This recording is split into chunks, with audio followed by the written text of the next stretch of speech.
ETF index mutual funds నేర్చుకుని stock మార్కెట్లో రాణించాలనుకుంటున్నారా? వెంటనే ఈ నెంబర్కి కాల్ చేయండి. నమస్తే రమగారు. నమస్తే జయ. రమగారు, గురు పూర్ణిమ, ఆషాఢ పౌర్ణిమ. ఆషాఢ పౌర్ణిమ, గురు పూర్ణిమ, ఇంకోటి కూడా చెప్పాలి, వ్యాస పౌర్ణిమ కూడా. వ్యాస మహర్షి జన్మదినం. మామూలుగా మనకి సంవత్సరంలో 12 పౌర్ణములు ఉంటాయి. ఒక్కొక్క పౌర్ణమికి ఒక్కొక్క పేరు, ప్రత్యేకత ఉంది. శ్రావణ భావము, కార్తీకము వచ్చేది మనం పండగల్లాగా కూడా చేసుకుంటాం వాటిని కదా.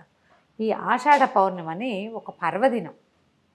మామూలుగా 7 పున్నాల వ్రతాలు, 33 పున్నాల వ్రతాలు అలాంటివి ఉన్నాయి. స్త్రీల వ్రత కథల్లో కనపడుతుంది 33 పౌర్ణములు.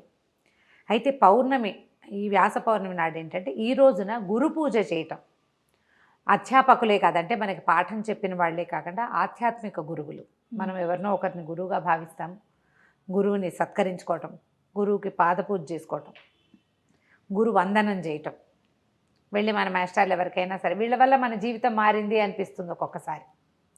వీళ్ళు చెప్పడం వల్లే. అందులో అప్పుడప్పుడు మన అమ్మ, నాన్న, మన వదిన వాళ్ళు కూడా ఉంటారు, మన బంధువులు కూడా ఉండొచ్చు, కుటుంబ సభ్యులు కూడా అయి ఉండొచ్చు. వాళ్ళు చెప్పిన ఒక థియరీ వల్ల, లేదా ఒక సలహా వల్ల, ఒక మంచి మాట వల్ల, వాళ్ళు ఇచ్చిన మోరల్ సపోర్ట్ వల్ల మనం జీవితంలో ముందుకెళ్తే వాళ్ళని మనం మా గురువుగా భావించవచ్చు.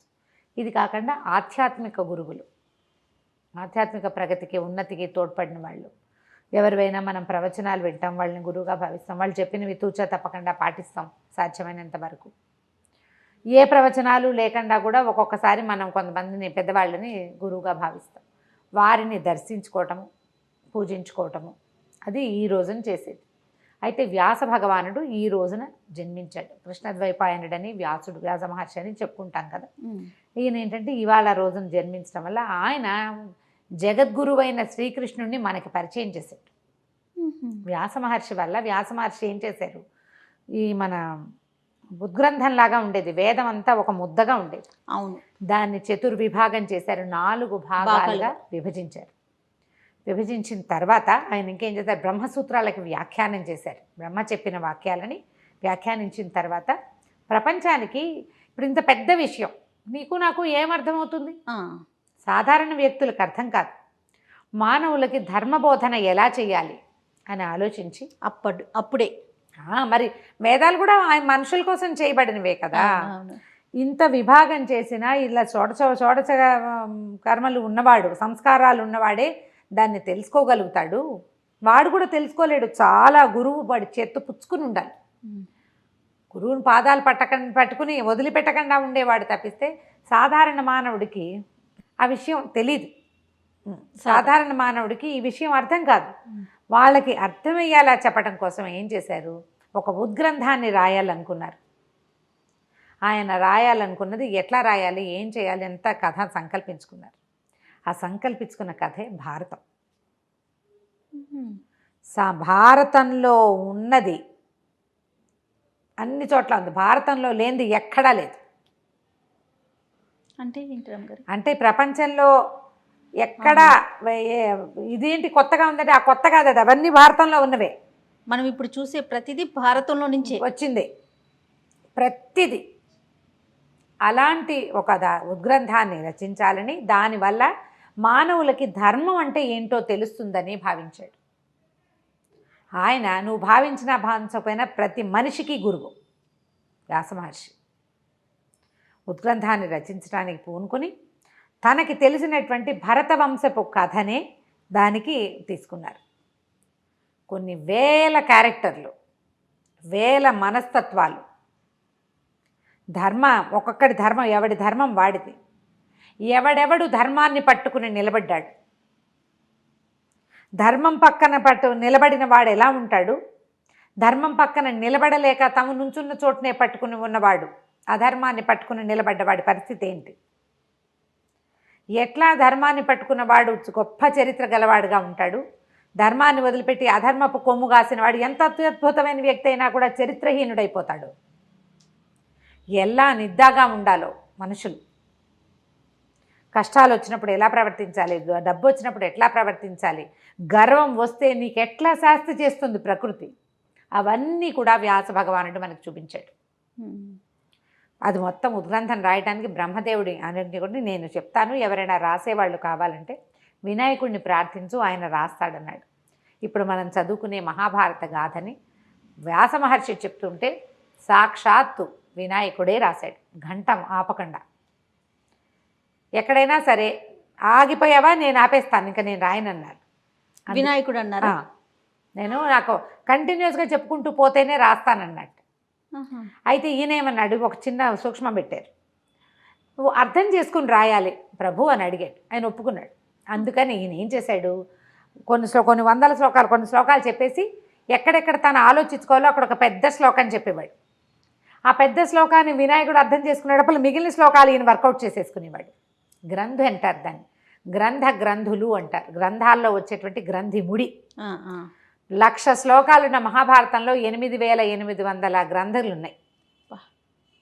వినాయకుడే మొత్తం రాశాడు. ఆ దానిని మనకు అందించిన వాడు వ్యాస భగవానుడు. మనకిప్పుడు మనం చూసే కథలు, మనం తెలుసుకునేటువంటి నీతులు, ధర్మం పట్ల మన విచారణ, మన ఆలోచన, వాటన్నిటికీ మూల కారణం మహాభారతం తెలియటం. అందుకని దాన్ని పంచమ వేదం అంటారు. 4 వేదాల తర్వాత 5వ వేదంగా భాసిల్లింది. అందులోనే మనం ఇప్పుడు నిత్యము పారాయణ చేయాలి, దాని కల్పవృక్షం మన పాలిట. రోజు చదువుకుంటే మన జన్మ తరిస్తుందని భావించే విష్ణు సహస్రనామాన్ని వ్యాస భగవానుడే భారతంలో మనకు అందించాడు. భగవంతుణ్ణి మనకి చేరువ చేసిన వాడు వ్యాస మహర్షి. ఎందుకంటే ఇది ఒకటే కాదు, ఇందులో భగవద్గీతను కూడా మహాభారతంలోనే చెప్పారు.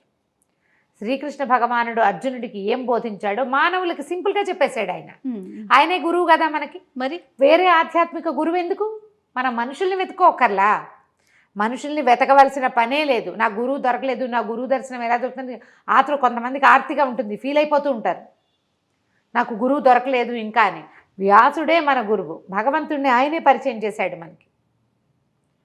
10 అవతారాలు ఎత్తాడు విష్ణుమూర్తి. ఏ ఒక అవతారంలోనూ ఇలా ఉండు అని మనకి చెప్పలే. కృష్ణ అవతారంలో చెప్పించాడు. భగవద్గీతలో ఆయన చెప్తాడు, నన్ను ఆశ్రయించు, నాతో ఉండు, నేను నీతో ఉంటా, నువ్వంటే నాకు చాలా ఇష్టం అని మనిషికి చెప్పాడు కృష్ణుడు. నువ్వు నాతో ఉండు, నన్నే గుర్తుంచుకో, నన్నే ఆశ్రయించు, నువ్వు చేసే పనులన్నీ నా మీదే పడే, నువ్వన్నీ నేను మోస్తా, ఎందుకంటే నువ్వంటే నాకు ఇష్టం. రామావతారంలో అలాంటి మాటలు ఏం వినలా మనం. నరసింహావతారం, వామనావతారంలో డైలాగులే లేవు, మనకు తెలీదు.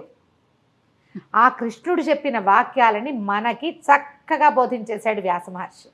నిజంగా మీరు అన్నట్లుగా గురువు గురించి తాపత్రయ పడక్కర్లేదు, పట్టుకో భగవద్గీత, ఆయన కదా మనకి గురువు. ఆ భగవద్గీతని మనకు అందించిన వ్యాస మహర్షిని ఈ గురు పౌర్ణమి రోజున నమస్కరించుకుని తలచుకొని, మన ఇంట్లో మహాభారతం ఉంటే ఆ ఉద్గ్రంథాన్ని పెట్టి కోసె పూజ అంటారు, 2 పువ్వులు పెట్టండి, దానికి కాస్త గంధం చల్లి నమస్కారం చేసుకొని ధూపము దీపము పెట్టుకోండి. మహాభారతం కానీ భగవద్గీత కానీ ఉంటే అవి మనం పూజనీయ గ్రంథాలలో ఒకటి. పూజ చేసి ఊరుకోవద్దు, పేజీ తిప్పి 4 ముక్కలైనా చదవండి. ఇప్పటిదాకా చదవని వాళ్ళు భారతాన్ని కానీ భాగవతాన్ని కానీ అష్టాదశ పురాణాల్లో ఏదైనా ఒక పురాణాన్ని కానీ తీసుకుని చదువుకుంటుంటే వ్యాస మహర్షి మనకి గురువుగా అయ్యి మార్గనిర్దేశనం చేస్తాడు. మార్గనిర్దేశం లేకే కదా మనం గురువు కోసం ఎందుకు చూస్తాము? గురువు ఏంటి?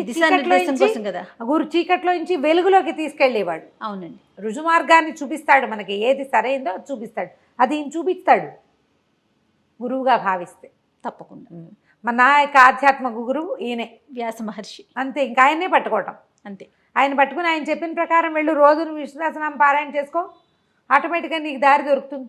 ఎవడో ఇంకొకటి వేల్పుచూ తీసుకెళ్తాడు. ఆ రోజుకి ఎవరో ఒకళ్ళు వస్తారు. అట్లా కనుక ప్రయత్నం చేసుకుని ఈ గురు పౌర్ణమి రోజు మామూలుగా పౌర్ణమి నియమాలు ఏంటంటే పగలు ఉపవాసం ఉండి రాత్రి చుక్కలు చూశాక భోజనం చేస్తారు. పొద్దున ఇలా గురు పూజ కానీ ఏదైనా చేసుకుని గురు సందర్శన. ఇదే కాకుండా మనం ఏం చేయొచ్చు, దక్షిణామూర్తి దేవాలయాల్లో శివాలయాల్లో దక్షిణామూర్తి దర్శనం లభిస్తుంది, దక్షిణామూర్తి దర్శనాన్ని చేయొచ్చు. మేధో దక్షిణామూర్తికి పూజించుకోవచ్చు, దక్షిణామూర్తి స్తోత్రం చదువుకోవచ్చు. గురుపాదుకా స్తోత్రం అని దొరుకుతుంది, ఆదిశంకరులు చెప్పింది.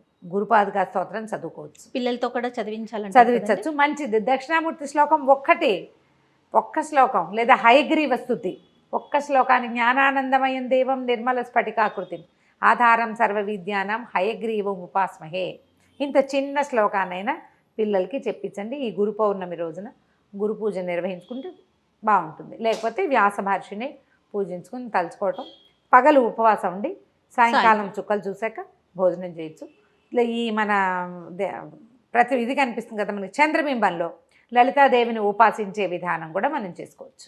ఈ లలిత అర్చన చేయటం అని ఇదివరకు మనం చెప్పాం. ప్రతి పౌర్ణమికి మనం చంద్రబింబంలో అమ్మవారిని భావించి సహస్రనామం చదువుకోవడం, లలితా సహస్రం చదువుకోవటం, పాయసం చేసి కొంచెం వెండి గిన్నెలో పాలు అన్నం మనం పరమాన్నం చేసుకుంటాం కదా, చిన్న వెండి పాత్రలో అయినా పెట్టి చంద్రుడి ముందు పెట్టి ప్రసాదం తీసుకుంటే చిత్తానికి సంబంధించిన మనసుకు సంబంధించిన సమస్యలు ఉంటే అవన్నీ తొలగిపోతే మానసిక ప్రశాంతత లభిస్తుంది. అది చేయలేని వాళ్ళు ఇలా చేసుకోవచ్చు. ఈ గురు పూజా మహోత్సవం సందర్భంగా మనం పౌర్ణమి సందర్భంగా మన గురువుల్ని తలుచుకునే అవకాశం కూడా మనకి లభిస్తుంది. తప్పకుండా. నమస్తే. నమస్తే.